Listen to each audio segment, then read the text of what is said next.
My name is Tom Simon. I'm from Vancouver, Washington. I've been an avid cyclist for over 27 years. I got into riding seriously when I was in high school, growing up in Chicago. And when I started college, I soon got interested in racing. I did a lot of racing, and with racing comes training and riding around through traffic, dealing with traffic all the time. Continued the race all through the 80s and took some time off when I had kids and starting a family and really concentrating on work. So from there, I've gotten back into, since I moved back to Vancouver in about 2000, I got back into cycling again. I have started commuting this past fall to my job in Portland. So I try to ride 3 to 4 days a week from my home in Vancouver down to northeast Portland. And it's very interesting this time of year because it's dark many times during the winter, during the fall, and this time of year it's also raining, sometimes icy.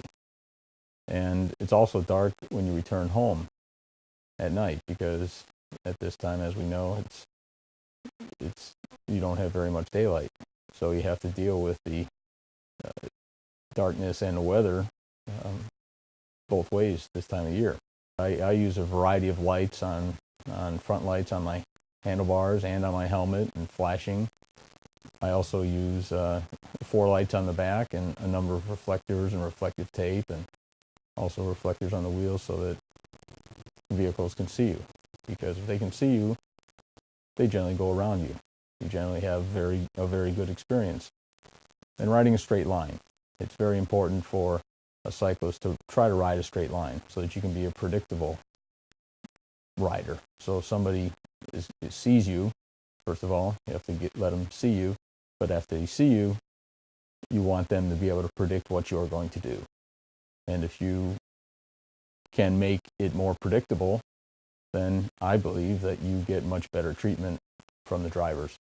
That if they can understand where you're going to be, what you're going to do, they're most likely to give you the room.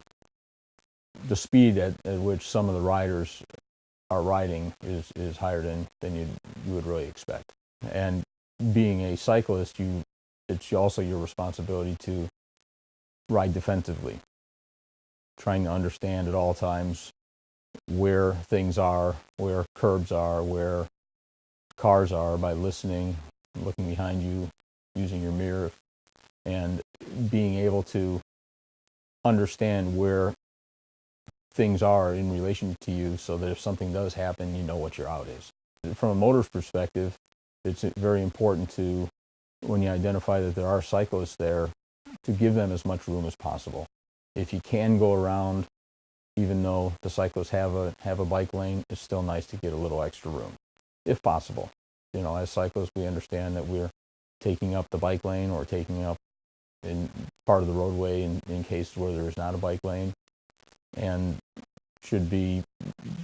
it's very nice from the motorist perspective when we get a little extra room when they go around and understand that we're going to be coming through. If you're taking a right turn, that the light may be green, and just understanding where everybody is in relation to each other. Watch out for bicycles. As a motorist, please give us room. Respect that we're people that are your neighbors out there living the American dream and have the opportunity to commute to work. So we certainly appreciate when motorists are friendly towards cyclists.